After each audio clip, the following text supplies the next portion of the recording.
you all for joining us today. My name's Brian Kuehl. I'm executive director of an organization called Farmers for Free Trade. We're an umbrella organization for U.S. agriculture. So that includes National Corn Growers Association, National Pork Producers Council, National Milk Producers, CoBank, dozens and dozens of organizations that work together on tariffs and trade issues. We've been in existence since 2017. And our job is to advocate for trade that benefits U.S. agriculture. So over the years, we've held dozens and dozens of town hall events. We held a town hall event last week in Austin, Texas. We're holding one next week in Swisher, Iowa. This year, we've also held Denver, Nashville, Tubac, Arizona. And we're planning Kentucky, Arkansas, Montana, South Dakota. So we try to hold these types of conversations. Sometimes we have hundreds of people. Sometimes we have smaller turnout. It just depends on the day and the event. But each of these events we film, and that's important because then we'll put the video up online. We make sure that the discussion gets shared with the congressional delegation for the state where we're holding the event, so that people can learn from these types of conversations. We also, with the filmed clips, we'll put them up on social media, so we'll share the 15 and 30-second videos. Our goal is to really share information about tariffs and how they're impacting businesses. Of course, Farmers for Free Trade focuses on food and agriculture, but we like to also have conversations about other businesses and other industries because tariffs definitely are affecting folks across supply chains and across industries. So I want to thank our panelists for being here today. For this conversation, and that's exactly what we'd like to do, is treat this as a conversation. We'll allow each panelist to make some opening remarks, and then I have some questions. We can certainly take questions from the audience, from the media that we have here today, and we'll just keep it light and informal as a conversation. So with that, I'd like to get started. We'll introduce each panelist as we go. But I'd like to start directly next to me with Mike Walden, PhD professor and economist from North Carolina State University. We like to start each of these panel discussions with an economist to kind of frame up the big issue. What is a tariff? How do tariffs affect the economy? Sort of what is an economist's view of tariffs and trade and benefits and challenges? And then we also today released a tariflation report. So each town hall that we do, we gather data about how tariffs are affecting that state and the tariff burden that each state is facing. So Mike, if you're willing, I'd love for you to be able to comment on the tariflation report as well. Okay. Well, and as an economist, I try to keep people awake. So I have some jokes. We don't have time for that. I'm here to provide you with some information, sort of the 30,000 foot information. First of all, what are tariffs? Tariffs are a tax on an imported product. Who pays the tariff? This is where I see a lot of misinformation. A lot of people think that the exporter pays the tariff. Like if we're buying toys from China, the Chinese producer pays that. No, it's the importer here that pays the tariff. So if any of our great farmers here are importing things from other countries, they're going to have to pay a tariff on that, 10%, 20%, whatever. Now, it also, though, comes around to the other side, because what we've seen is that if we raise our tariffs, other countries will raise their tariffs on our products that we're selling to them. That's where I think our farmers are hit the most. Farmers in North Carolina export just shy of $5 billion worth of products every year. And if China is charging a 50% tariff on that, then that probably means they're going to sell less because that's raising the prices in China. And so they're not going to have as many sales. So it hits them on both sides in the sense that if they import anything, they're going to pay a tariff. If they export something, they're probably going to export less because of those tariffs. Now, why is the Trump administration doing this? I think they have two stated goals. One, they want to bring manufacturing back to the country. The president's talked about he wants everything that we buy that's manufactured made in this country. That's not going to happen. And if it were to happen, it would take decades. We'd have to build new factories. We'd have to hire workers. And right now, manufacturers can't hire enough people. We have a shortage of people who want to work in manufacturing. The second goal that the president has stated is he wants equity in tariffs. And I think he has a point here. If you look at the tariff situation we had moving into the Trump administration, it really favored foreign countries. Most foreign countries have much higher tariffs on our stuff that we sell them than we have on them. For example, India, I think, had a tariff or has a tariff over 100%. And we may be, before the Trump tariffs, maybe we were in the low double digits. And this is all based on a post-World War II mentality when we were the only country really standing. All the other countries were devastated. So we wanted to help other countries recover by encouraging their production. And that philosophy has remained the same. And I think the Trump administration is, hey, we're 80 years past World War II. We need some equity in our tariffs. So I think what the president is trying to do is say, we're going to slap higher tariffs on you as long as you keep your tariffs high. Now, this is, in the short term, this is actually backfired. But I think this is where there's a glimmer of hope, because what we want to see, what I want to see, I mean, if I were my way, I'd have no tariffs whatsoever, because I'm an economist, we like trade. But the glimmer of hope I think we have here is, number one, the administration is increasingly going to be under pressure, like from this group, to modify their tariff policy. And number two, we're going to have an inflation report tomorrow. We're at some point going to see the impact of these higher costs due to tariffs and the inflation report. That'll be another motivation for them to perhaps reconsider. And hopefully this is all going to end up in deals. Now, we already have a deal with the UK, and if you look at that deal, it's very favorable to farmers. It's opening up more markets in the UK to farmers. So I'm keeping my fingers crossed that we're going to eventually, in the next several months, have deals with the EU, have deals with China, have deals with Japan, other countries like that. And I think if that doesn't happen, my guess is that the administration at some point, for primarily political reasons, is going to have to back off of the strategy. But the long-run goal, I think, if it can be reached, is actually going to be favorable to U.S. producers, including farmers. But it's getting to that goal and the tactics to get to that goal that I think is obviously a big concern. Great. And Mike, can you talk a little bit about the tarifflation report and any of the top-line numbers? Is there anything you'd like to comment on? Well, Meryl, is only that you can see the impact of the higher tariffs here in terms of what you have to pay. And we haven't seen this show up in the overall inflation report yet. If we look at the, let's see what's coming out tomorrow morning. We're in June. Yeah, it's going to be the May report. The April report was still very, very modest, I think, overall. And this is overall inflation. I think it was 2.2%. It's going to be very, very important to look. I've got that. Very, very important to see I've already got some interviews lined up for tomorrow morning. Very, very important to see what tomorrow's report is.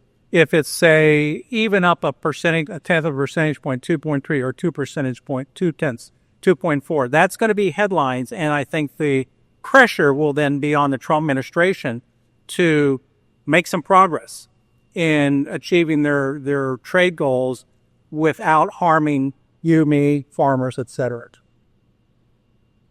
Right, you can hold on to that. Thank you, Mike. And I would just say that the tarifflation report that we released this morning showed that between April 2024 and April 2025, so these are the numbers that just came out, North Carolina paid an additional $337 million in tariffs. So North Carolina businesses and farmers paid an extra $337 million in tariffs or in taxes to the federal government in April of 2025 over what they paid in April of 2024. So that gives you a sense of the scale of the tariffs, the amount of money that's going from North Carolina businesses to the federal government. And of course, some of those will be passed on to the consumer. That's the point Mike was making about the inflation report tomorrow. Others may be eaten by businesses who will not pass the cost on to consumers. But that, of course, constrains the business's bottom line. And that's some of what we'll hear about next. I'm going to turn to the other Mike, if I can. Mike, why don't you introduce yourself? Mike's the CEO of MAE Farms. I know he has some of his family here. Mike, why don't you tell us a little bit about your company and then how tariffs have been impacting you and what you're seeing? Because I know you work with businesses all over North Carolina. Well, MAE Farm, we say May Farm just because it's easy to say. But my wife and I started it a little more than 20 years ago. We bought a farm in Franklin County, and we produced hogs and cattle. And because of economic scale, we decided we had to move into retail. So we came to Raleigh and we opened a store at the State Farmers Market 17 years ago. And we're open every day except for Christmas. And our niche marketing is local. So for 20 years, we've been working to kind of tariff-proof our business. We buy our inputs from local farmers, hay and grain, and our supplements, and we have our animals processed locally, and we deliver that to the farmers market, and we sell primarily to people within 25 miles of where we are now. And we also have a delivery van where we go around and pick up products from between 20 and 30 other farmers, and we sell them at our space. And so our customers come to us for local, and we focus on local. So on the surface, it looked like the tariffs aren't going to impact us because we're not exporting or importing that much. But it does affect us because all the equipment that we use imports the components and the materials that they use from other countries. I have a John Deere tractor, and I think it has parts on it from somewhere between 12 and 20 different countries are on that. And the vehicles we drive, like 2 weeks ago, our delivery van broke down, and it took us a week to get the van back going because they just couldn't get the part for it.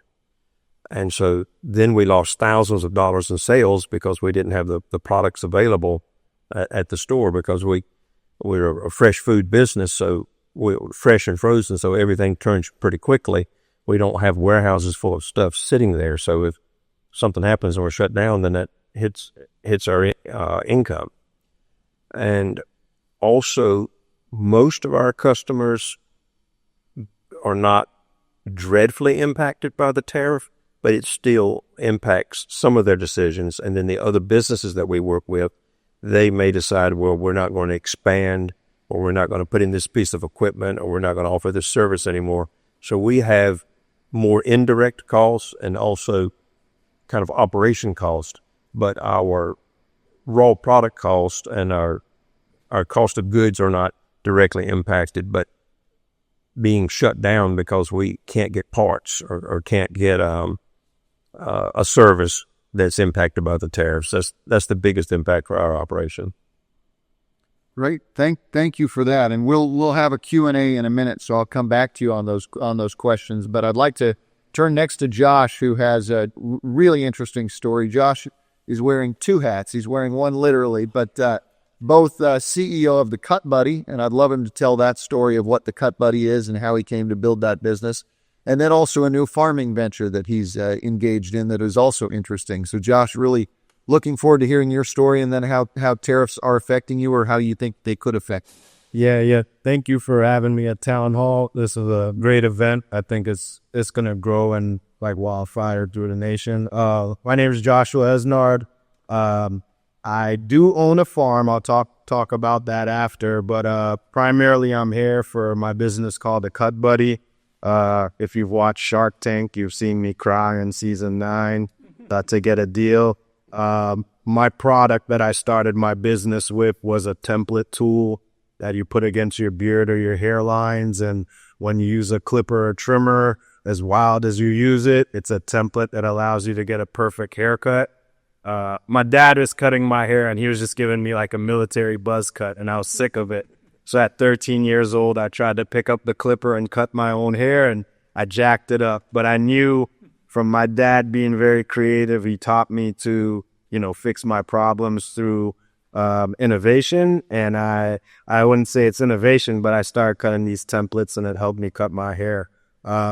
Today, our business has many products. We primarily focus on ease of use because we found out that my template tool was being used by disabled veterans, mothers with autistic children, learning barbers, and service members who are overseas who can't get to the barber and don't want to get in trouble for not having a clean shave. So we focus on dexterity, through ergonomic design.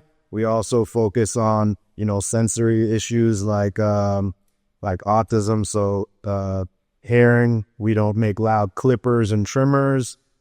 We don't make hot clippers and trimmers. So when we focus on those ease of use things, we know that with those demographics with disabilities being served, the broader demographic of people without disabilities can cut their hair better as we fill in that white space. We primarily manufacture in China. It's not by choice. It's actually really the only option. You may see a lot of clipper or shaver companies that boast that they're made in America, but one misconception that Mike covered about what made in America actually means is, yes, there is made in America people who have actually made their products here, but the majority of products are assembled in America, and that allows you to call it made in America. So although you have a tractor that says, American proud and American made, most of the components are actually from China or Japan or Korea and coming here and it's being assembled here and being claimed as made in America. On the tariff side, my business has grown. We're in every Walmart and Target, CVS with 9 products. You could imagine that the margins that you have to sell to a retailer is very high. So let's talk about, let's say I want to sell a product at an affordable rate of $10 to a person. Walmart needs 50% margin, right? They need 50 points. That means that I have to sell my product to Walmart at $5, right? And then we have to account for all the costs like freight, overhead, my employees, my salary, and any other costs that go into getting the product to the United States. So let's just say that's another $3 off of that product, and now I'm at $2 of space. So if my product costs me $4 to make, I've already started to lose money. Now, if the tariffs are at 145% rate, that means my product now is $8. So now I'm just giving my product for free to Walmart and just trying to survive. So the only thing that I have left to do is either talk to the manufacturer and say, listen, we got to both take the kick in the nuts, talk to the retailer and say, hey, I need to sell this to you where you only take 30 points instead of 50 points. Do you really think, and I'm not going to throw any retailer under the bus, do you really think a retailer who's used to getting 50 points on a product is going to be willing to take 30 points on the product? No. So the last ditch effort situation where everyone's happy is passing it on to the U.S. consumer, which is inflation. So my business has been affected. I was probably one of the first businesses in the nation because the day after the 145 tariff was enacted, I had products enter in the United States. I actually ended up on ABC News where they showed the tariff bill. And then I am still at a 50-something% tariff after they came to a temporary halt. The 50-something% tariff still hurts my business because now we have decided that we're going to cut all marketing expenses, marketing contractors. The next things that go may be insurance, certain levels of insurance. Legal is going to be less protected now because we might depend on AI or somebody who's not a high-end lawyer to fight things. So people look at it from a business standpoint of, is the business going to be affected? Yes, it will. But the first things we're going to cut to protect the American consumer from getting inflation are those auxiliary services that we have, like as I just named, legal, insurance, and everything else. So now your business is unprotected. You've cut out marketing. You're late making less money. And it's been a tough time. I'm not going to definitely had some depression moments over the last 2 months. I'm going to therapy, just trying to calm myself down. it's funny. I was happy to end up being hit with 52% tariffs instead of 140. I never thought I'd be happy to get a shot in my foot, But that's me. My other business, I own a truffle farm in Pittsburgh.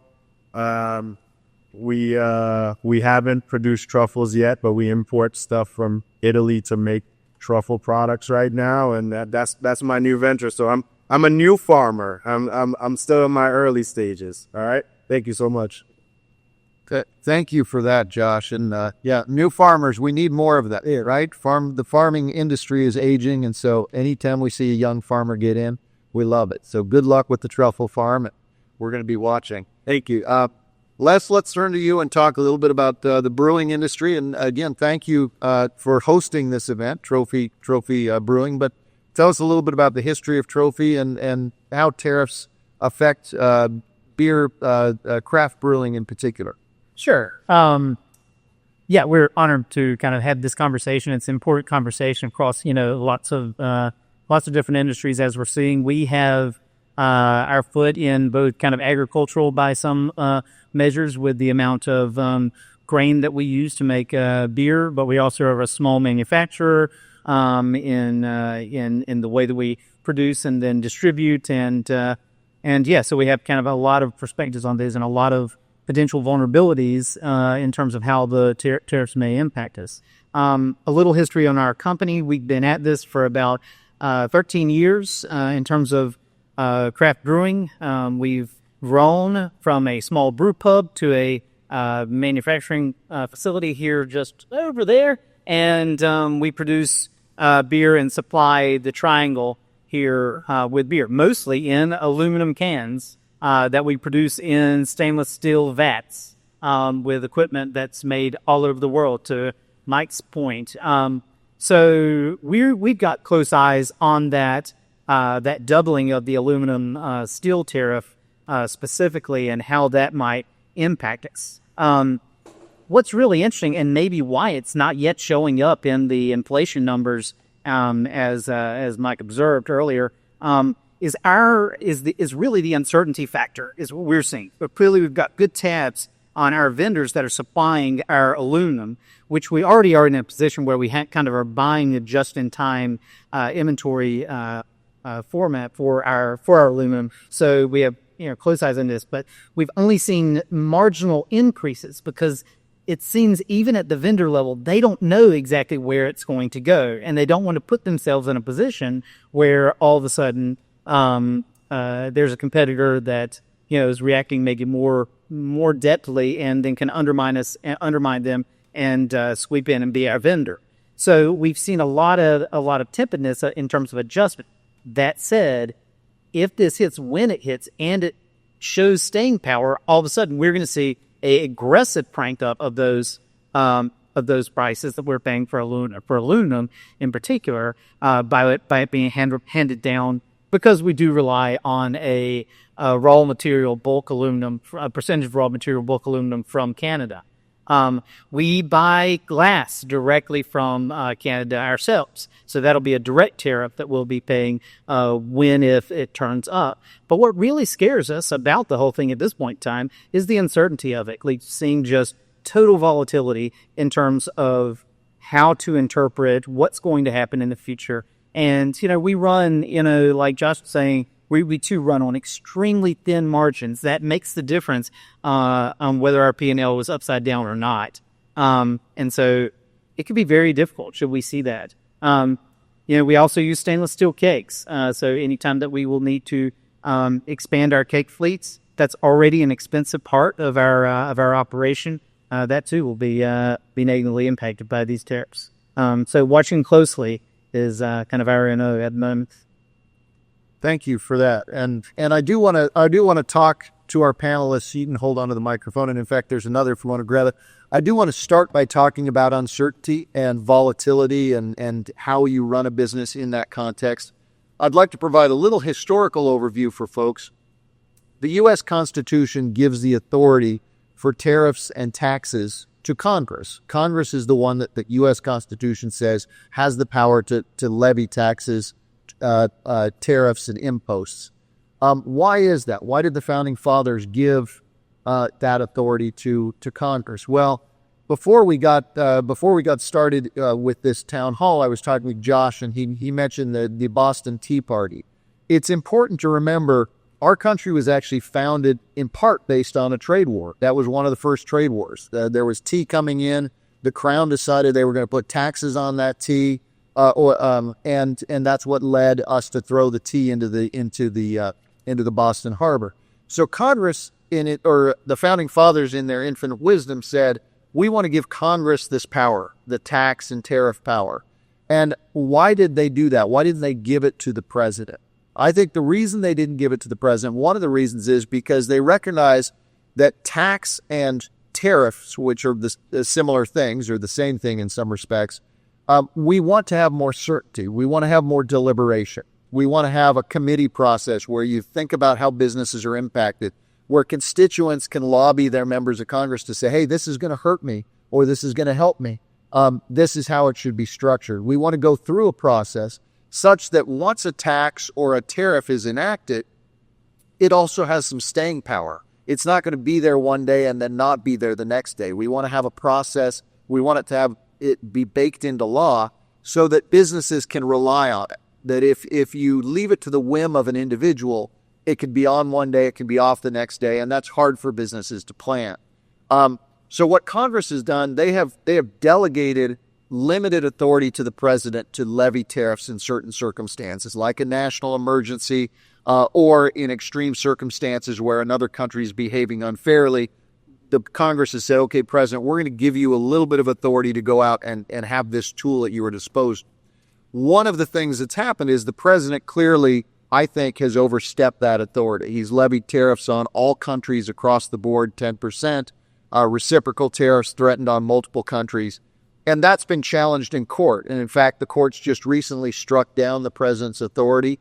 It's on appeal to the D.C. Circuit right now. But that's what's being litigated, is does the president even have the authority to put broad-based tariffs on all the countries? Or, as the Constitution says, is this primarily a congressional directive?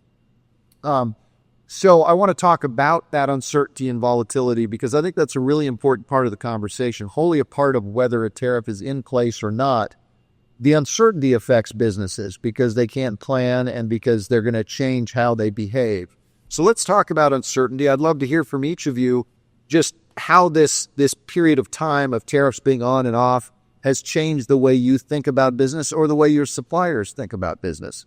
And we'll certainly come back to you, Mike, as the economist, but let's hear from the businesses first. Why don't we start on the end and Les, and we'll go back this way. Sure. So speaking, kind of picking up where I was talking about, the possibility of a major increase that could happen with this type of volatility when it's in the hands of the executive in particular, as opposed to Congress, which would put the plan forward and then it would go into act, potentially even, trajectory, have a trajectory of, application. With that kind of long runway, we can make adjustments. We can make adjustments to how we order. We can make adjustments to how we plan. We can make adjustments to our sales plan, whether we are plan to produce more beer in draft and less beer in aluminum cans. We can make those adjustments, or we could potentially even make adjustments to prices. We don't have the ability to instantly change the price that we're charging wholesale for our retail partners in many cases. So inevitably, if we see a major spike like that in pricing from our supply, then we have to. We're basically there's no way around it. We have to eat the difference in the immediate. We have no choice. But with a long-term plan put before us that we could kind of move into, well, that gives us a better opportunity to change our business model, adjust with it. I think that, that was the vision that you were talking about that, Congress first saw when they put the idea of tariffs in the hands of Congress as opposed to the executive. But that's one thought of that volatility risk. Go ahead, Josh. Yeah. So I have many points on this, but I'll speak on just one point in an area that many of you guys may be exploring. So if you're exploring big box retail or food or drug, meaning big box retail, like if you're trying to go into Home Depot or Lowe's, or if you're trying to go into food like Lowe's or Publix, just understand that these retailers only have line reviews once a year. When I say line reviews means that they'll meet with you, you'll present your new products, you'll do a little Shark Tank dance with them, and then they'll say, oh, I like your product. What price is it at? How much margin can you give? So for me, in my industry, my line reviews start between March and they end in June, right? So imagine me going to meet with Walmart or Target and CVS and saying, well, I have this new mini trimmer and I can give it to you. It's going to retail for $19 and I can give it to you for $10.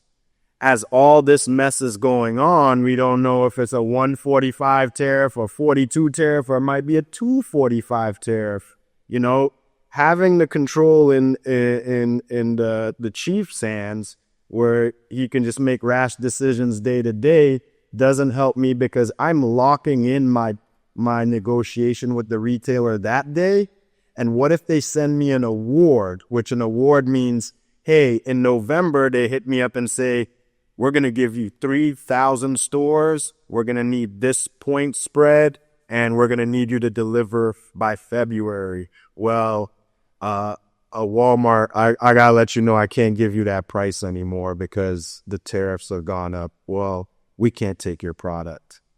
And if they can't take your product, that's a major P&L margin side of your business, revenue side of your business, and that could shut you down right away. So like if I don't get another Walmart contract next year, I go bankrupt right away, because my other channels like D2C and Amazon and stuff aren't as strong. So it just, the volatility, knowing that it's in the president making rash decisions instead of Congress making slower decisions, it's hard to figure out what your 13 or your 52-week cash flow is going to look like and negotiate with your buyers, because you only have one time to negotiate with them. So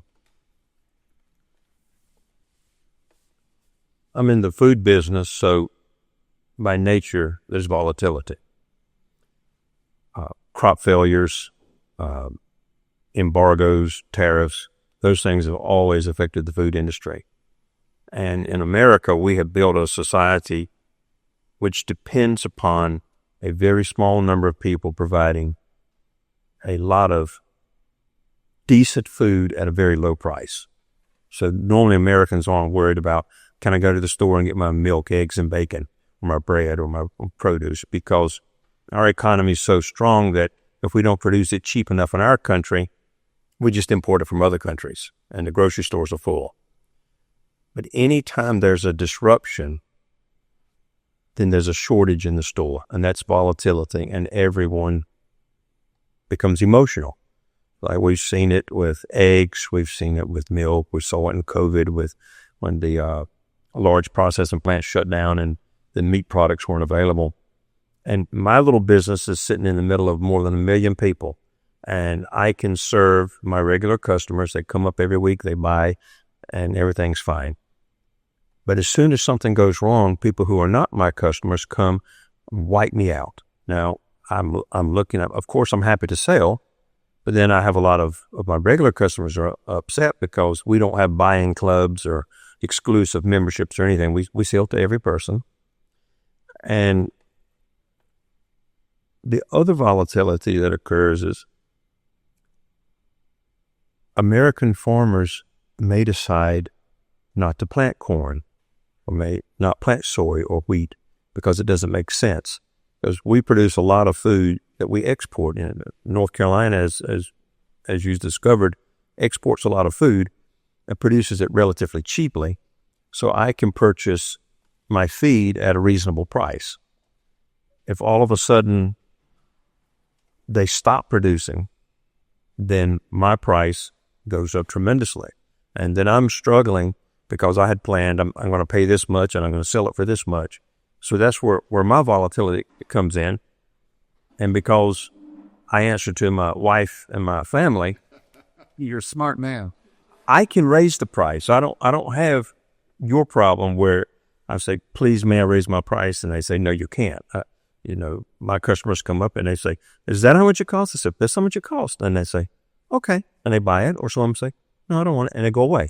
But it's okay because the next person will come along and buy it. So the volatility is an inconvenience for me and it's a headache.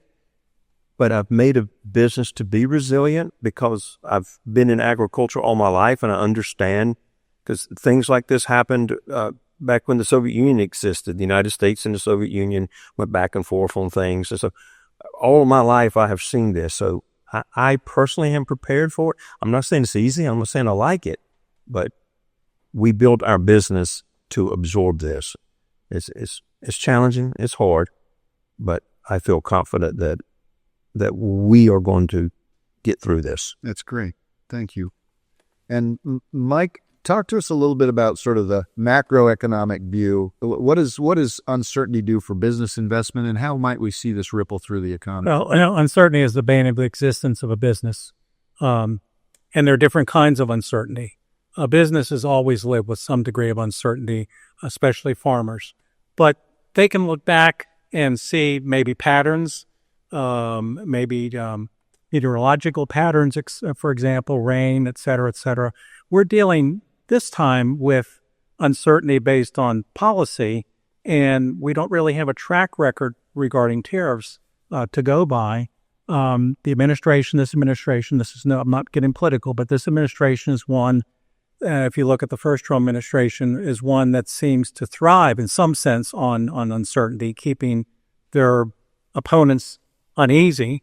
And I get that. That could be certainly be a political strategy or a decision-making strategy. The president, of course, comes from an industry, real estate, where negotiation that was his life. And so he's probably using the pattern he used in the private sector. But again, this is something that's new for most of our businesses. And you can look no further than the stock market to see how the business community in general, the investment community in general reacted to this.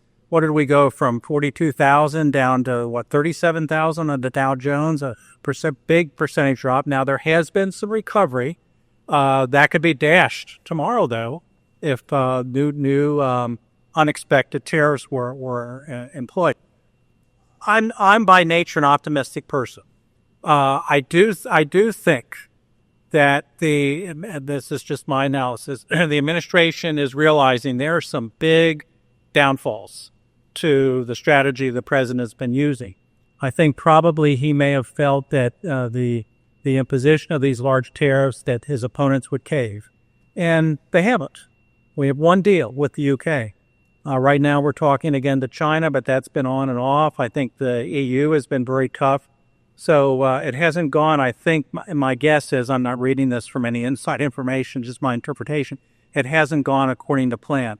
Now, you always have to inject politics here. People are talking about the midterm elections, which are, over a year from now, but still, as we get closer and closer to that, I think the administration will be more sensitive to what the political ramifications of this are. And for example, if you look at the Federal Reserve, which meets tomorrow, watch tomorrow, they may, my best guess is they lower interest rates a smidge, quarter, maybe a half percentage point, but they've been holding steady for the last 3 meetings. But watch that announcement. I lost my train of thought now here. I think that the markets are looking at a scenario, an optimistic scenario, where eventually, as we move along here, with months in the same pattern, no big deals. Inflation, again, look at the report tomorrow. That's where I was going with the Federal Reserve. The Federal Reserve is on record as saying they think that these tariffs could add a full percentage point to inflation, meaning that we go from 3.2, where we are now year over year, to 2.3 to 3.3. That's a big jump. Might not seem like one, but that's a big jump.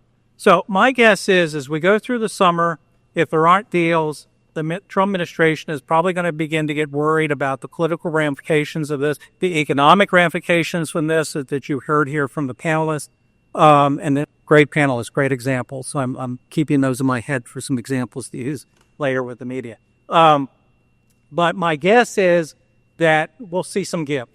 I may be totally wrong, but we'll see some give. So watch the news on inflation, watch the news on the Federal Reserve, and then watch the news from the administration on whether they get any deals, whether there's optimism of the deals. Again, the stock market, one of the reasons, there are two reasons to look at the stock market. Number one, how your investments are doing. But number two, what is the sentiment of investors, which really represent the entire economy? When the stock market goes up, one interpretation of that is investors are optimistic about the future. When the stock market goes down, there's a reverse. So we've been on a little bit of an upward trend with the stock market, and I think that is a sense that maybe the tariff situation will be solved. But if you start to see it go down, then that means sentiment's over. But I'm going to put my bets, full bets, of course, on that there will be some turnaround in this. Hopefully that's going to help all of you and our great farmers. There will be some turnaround by fall. Either there will be deals or the administration will back off on some of their tariffs. And of course, the legal system may force them to do that. That's another uncertainty back here. Great.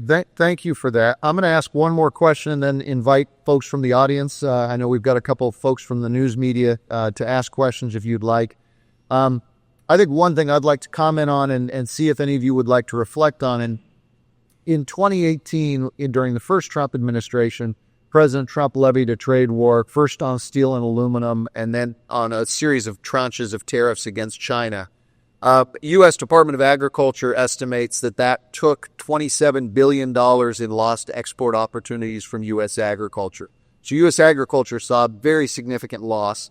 It also drove up input costs pretty significantly. And we saw farm bankruptcies increase at the end of the first Trump administration. Having said that, I think the first Trump administration helped salve some of that damage by implementing the market facilitation program, which sent over $30 billion in payments out to farmers and kept a lot of farmers in business. It really helped stabilize farm country. One of the concerns that we have this go-round is that farm country is in much worse financial position than it was in 2018. Farmers are living much closer to the edge. Their input costs are already high. Their commodity prices are much lower. Farmers are getting squeezed. And we have a context where even though Secretary Rollins, USDA Secretary Rollins, has talked about wanting to do another market facilitation program, it's getting harder and harder to see where that money will come from.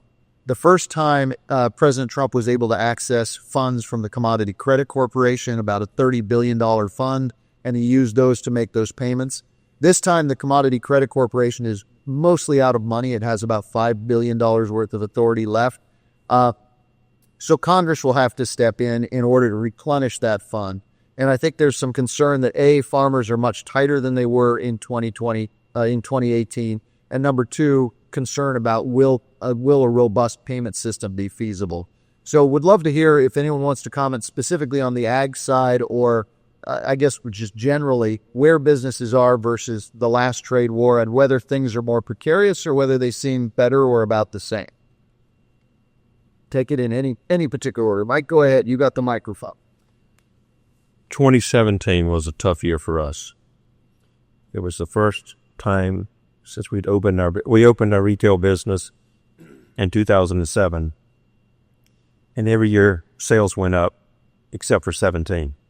17 was the first year that we ever went backwards, so that was scary.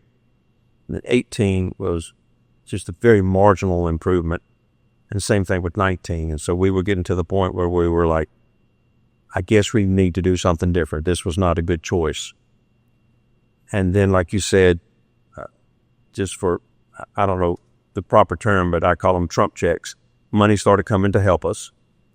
And then the PPP program came. And then during the pandemic, when the grocery stores were empty, I was restocking my store 7 days a week. So everything changed. And then after that, we have seen a 20% increase minimum in sales each year for 5 years now. So we are now tracking. We're keeping up with the inflation. We're having enough money come in for the inflation. We're able to retire debt. So on paper, we're in much better shape than we were in the last one. The concern for us is now it is time to expand. We need more infrastructure. We need to replace some equipment. We need some major repairs. So now our uncertainty is, what is it going to cost to put money back into the business to keep the business viable?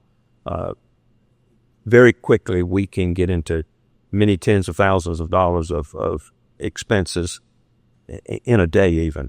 So that is our uncertainty, is if the economy starts to get very volatile, if prices go way up, if we just can't get anything, if we say, okay, we've got to do it, we've got to get this new piece of equipment, and someone says, can't get it because the key components for that come from Germany and Japan, and they're not available. That is my uncertainty. And Mike, you buy products from producers all around North Carolina. Talk to us about what's your sense of how folks are doing on the ground, the farms that you work with, the producers you work with. Are they doing well? Are they struggling? Are they on the edge? What's kind of the read on the land?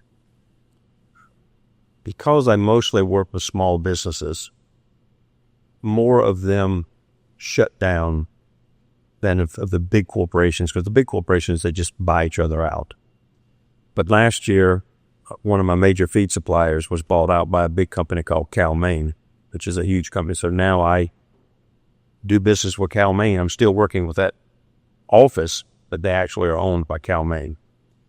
And several people that I work with, their packaging supplies increase up. Cost of labels, bags, for some reason, their prices went up. They had to pass that cost on. They couldn't eat that cost. So if it's a cost of good, we pass that cost on to the consumer.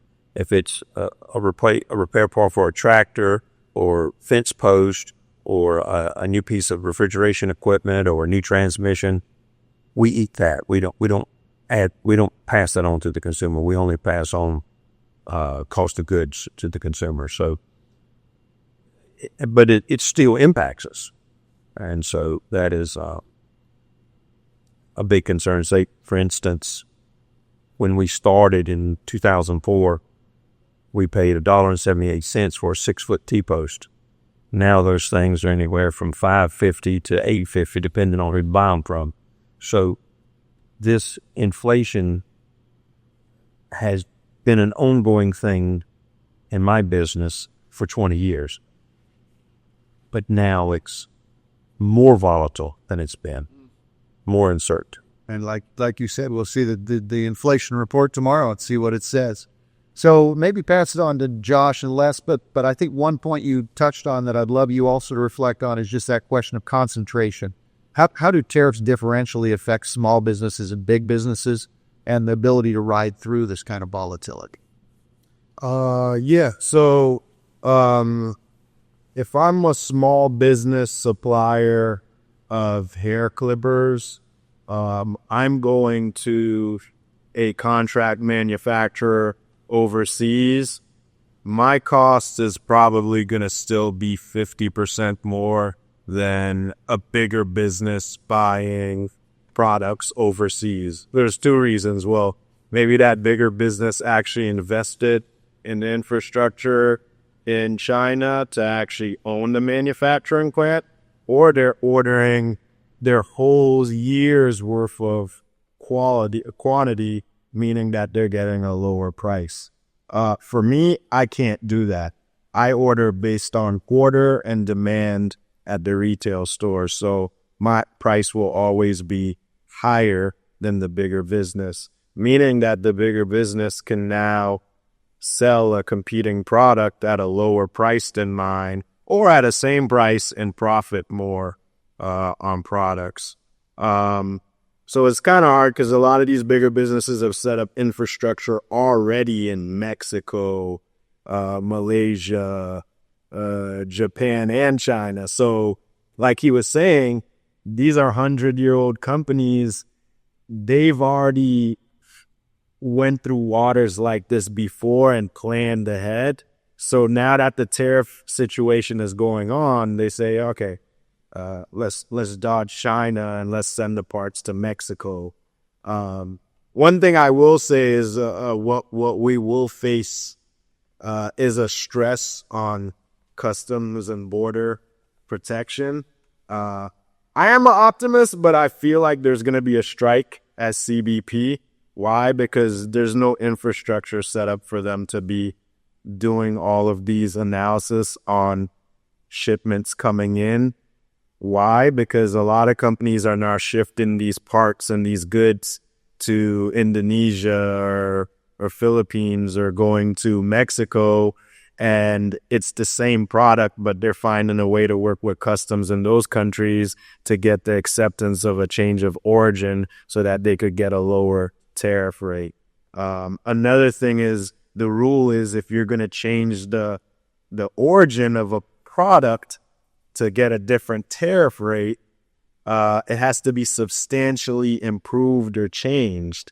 But I think that many companies are just sending the same parts, and it's just a wolf in sheep's clothing situation. So is CBP or our authorities going to have the infrastructure to even monitor all of this? No, they're going to be very stressed.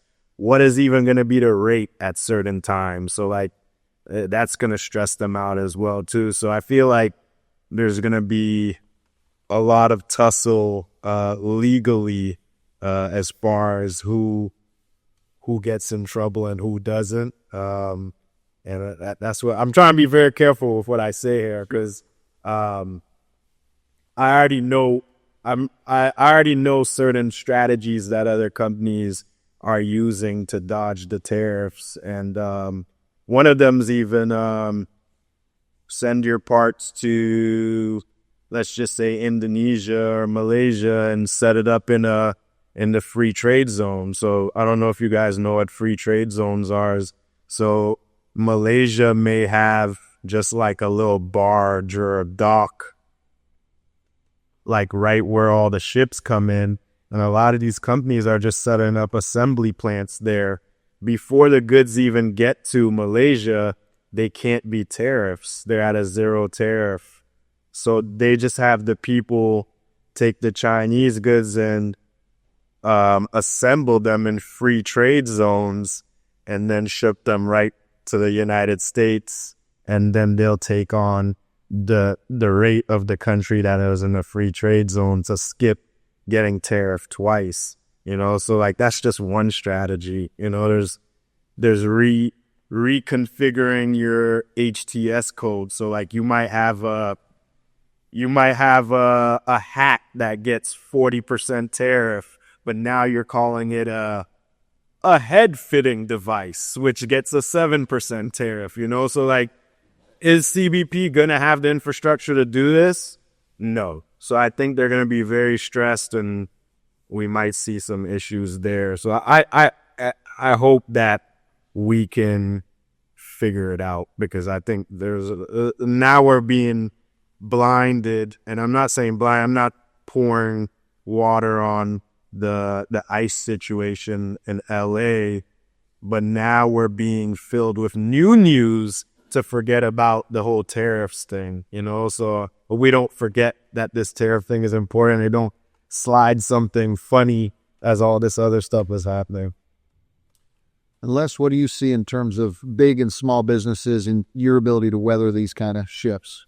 Yeah, it's certainly interesting. Not totally dissimilar from Josh's experience. One of the first questions that I was asked when some of the tariff conversations started coming up, how is this going to affect your business a few months ago, was, are you going to start hoarding a lot of aluminum cans, things like that, or preparing for this?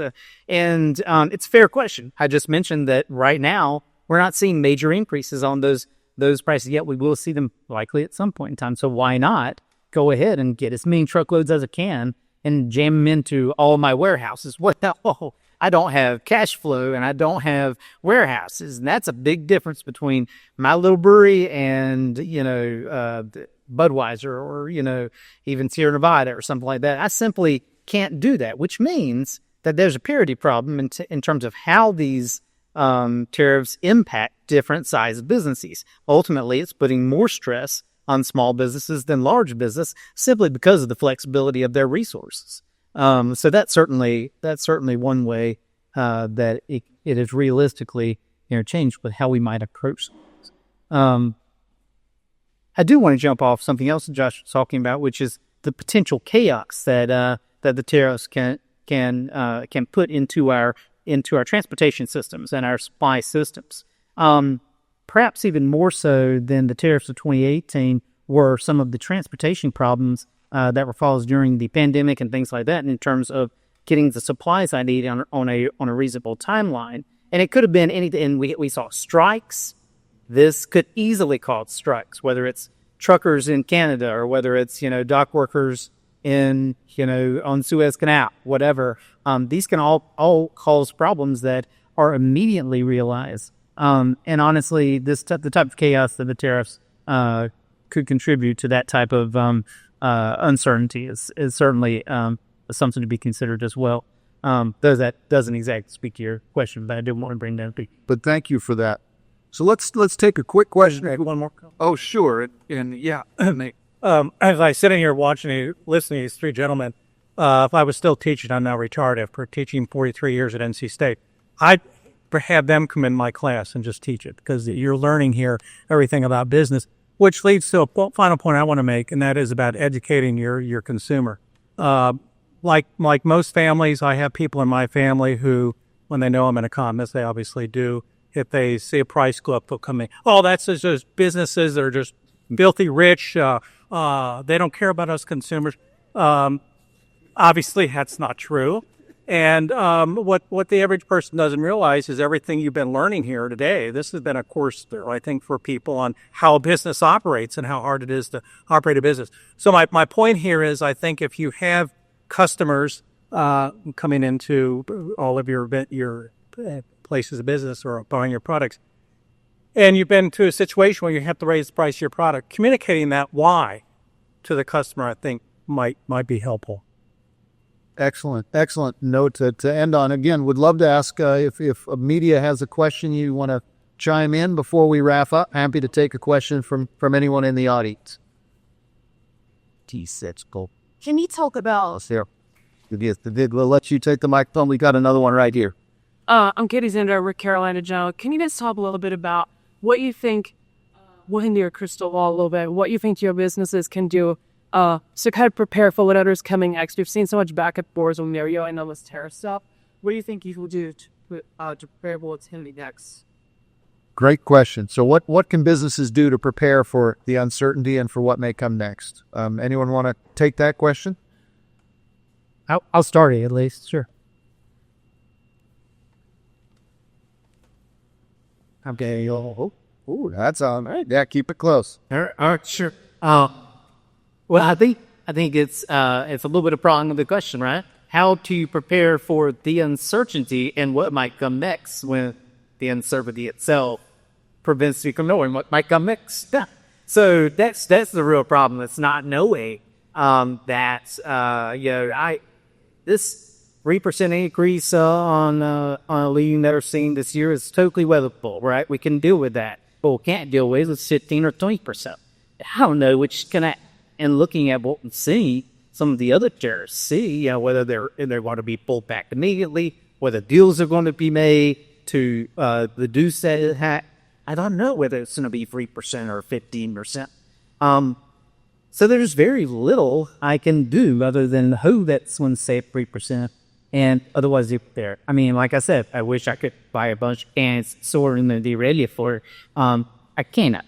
I wish I knew that I'd eat to ship more towards draft versus aluminum cans, but I don't know that. And if I made a decision that could have really negative impacts by margins, then that's kind of serious too. So stay the course is what I'm doing, but watching what's online, trying to talk to people and communicating with the people, and otherwise really trying to get our message out about the idea that we can't go forward with this volatility, can't go forward with this uncertainty, and quick that convinces our government to approach these, these tactics with much more sensitivity with its impact. I think that's probably the best thing we can do in this matter.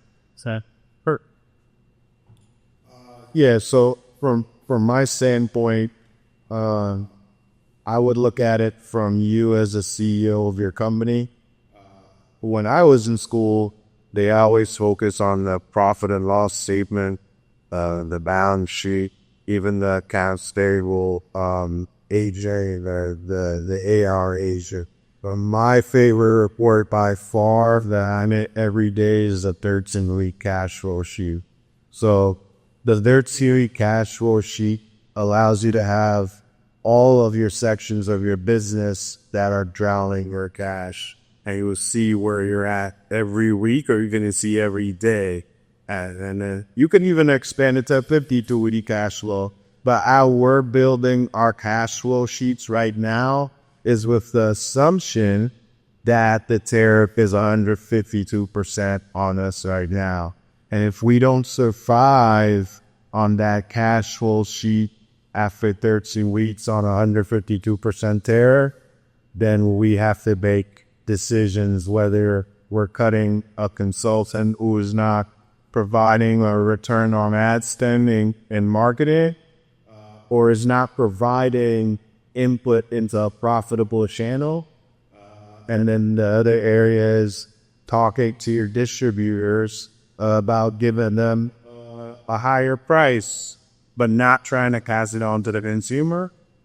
And then the main place, if you've had a good relationship with your supplier, then you need to ask them for a better price.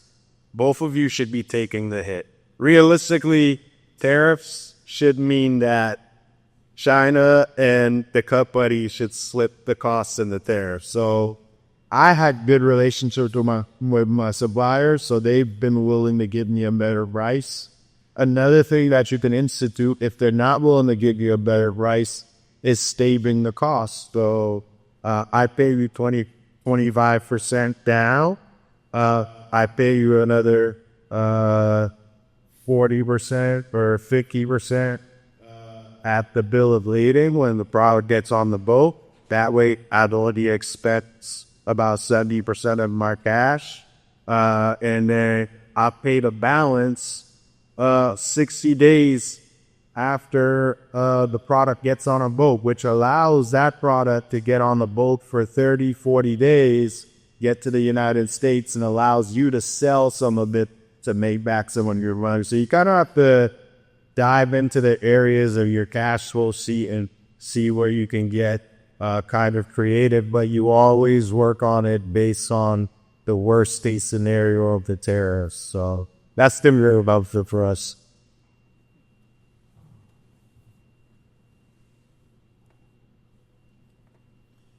I have a standard strategy for dealing with uncertainty.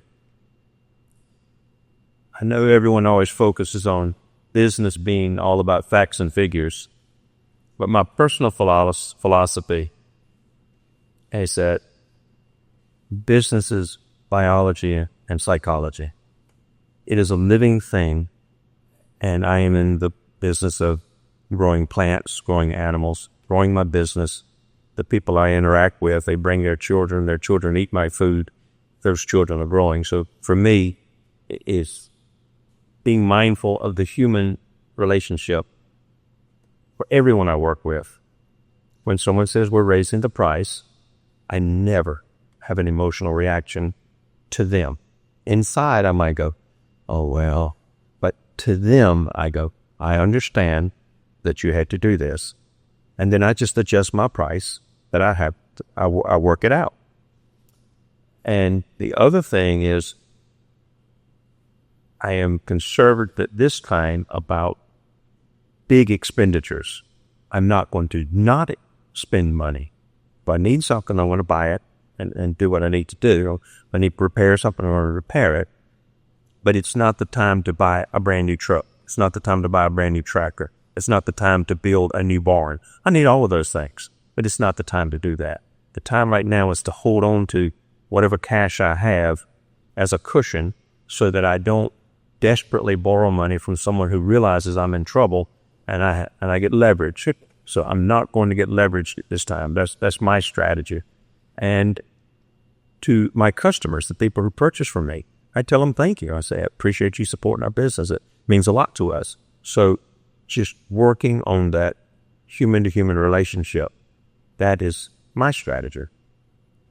I love it. I think that's a great note to end on. And unless we've got a burning question out there, I just think that's what it all comes down to. Is number one, relationships, and number two, I think recognition that volatility and uncertainty makes us inherently more conservative. Businesses are less likely to invest. They're less likely to expand. They're gonna behave the way they have to behave to survive. And I think that's what we're seeing. So I'd like to ask everyone to put their hands together. A round of applause for our panelists who've done just a great job.